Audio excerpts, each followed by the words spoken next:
Senator McKenzie. Thank you very much, Mr President. My question is to the Minister for Human Services, Senator Payne, representing the Minister for Education. Could the minister please explain to the Senate why the government's $70 million independent public schools initiative is so important, particularly in Western Australia? The Minister for Human Services, representing the Minister for Education, Senator Payne. Thank you very much, Mr President, and I particularly thank Senator McKenzie for her continuing interest in these issues of education reform, which the minister is pursuing so assiduously. What the coalition government has done is to accept the overwhelming both Australian and international evidence that's shown that increased school autonomy is a very important contributor to improving student education performance outcomes. And so there has been a strong move across most jurisdictions in Australia to increase principal and school autonomy in the public school sector. Western Australia, to respond to those opposite who are not keeping up, has been a leader in this important initiative. Premier Barnett launched the Independent Schools Initiative in August 2009 and presently has 264 Western Australian schools participating in this program, which is exceptional. There's been an independent evaluation of the Western Australian initiative by the Melbourne Graduate School of Education in May last year, which highlighted that it had overwhelming support from principals and was having a very positive impact on both teachers and the community of the school. That's why, as a coalition government, we have now launched the new $70 million Independent Public Schools Initiative to support this important innovation across all Australian jurisdictions. Our IPS will support 25% of public schools, or 1,500 schools across Australia, to become more independent by increasing local governance and engagement with parents and their communities. If the Western Australian government chooses to participate further in this initiative, the fund will assist them to further support at least another 169 schools in their state in becoming an IPS. Participating schools will be given the chance to enjoy the benefits of increased control over decision-making while remaining a part of their government school system. It gives those schools an excellent opportunity to explore the same initiatives taken by those other schools in Western Australia and more around Australia. Order. Your time has expired. Senator McKenzie. Thank you, Mr President. Could the minister further explain to the Senate how the Independent Public Schools Initiative will improve education performance? Minister.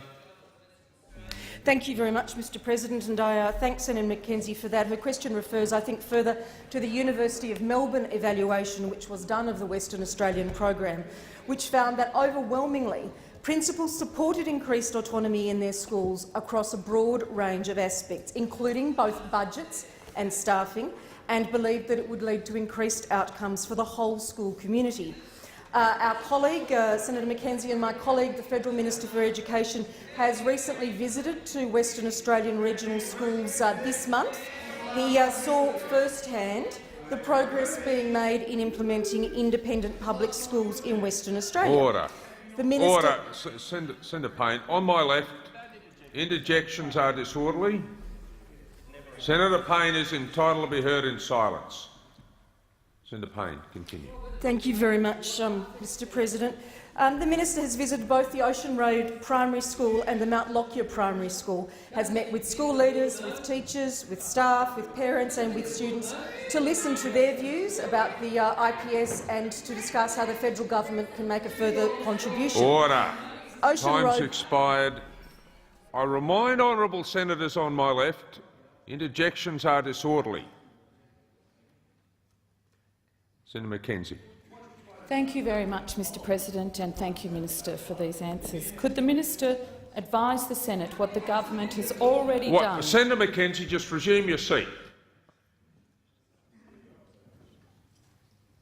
Start again, Senator McKenzie. You're entitled to be heard in silence. Thank you, Mr President. Could the minister advise the Senate what the government has already done to progress this great initiative and to support parental engagement in schools in Western Australia? Now, on my left,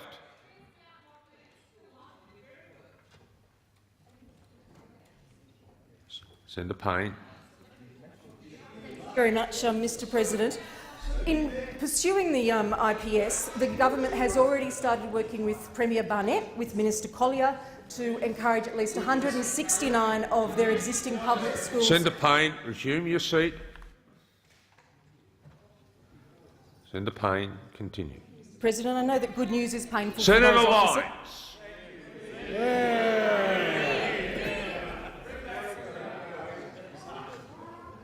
I remind you that interjections are disorderly.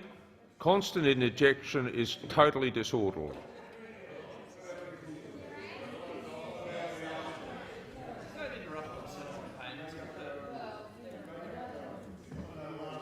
Senator Stirl. Senator Payne, Very continue. much, Mr. President. And there have been further consultations between the Commonwealth Department of Education and the Western Australian Department of Education to progress it as soon as possible. And of the $70 million IPS fund, we will provide grants to assist those schools, and if they choose to participate as the Western Australian Government in this initiative of the fund, then that will bring the state at least $7.9 million to support schools in their state. We anticipate that the first payments can be made to participating states and territories by the 30th of June this year. There's also an online guide for parents on school boards and school councils, which gives Order, parents— your time has expired. Senator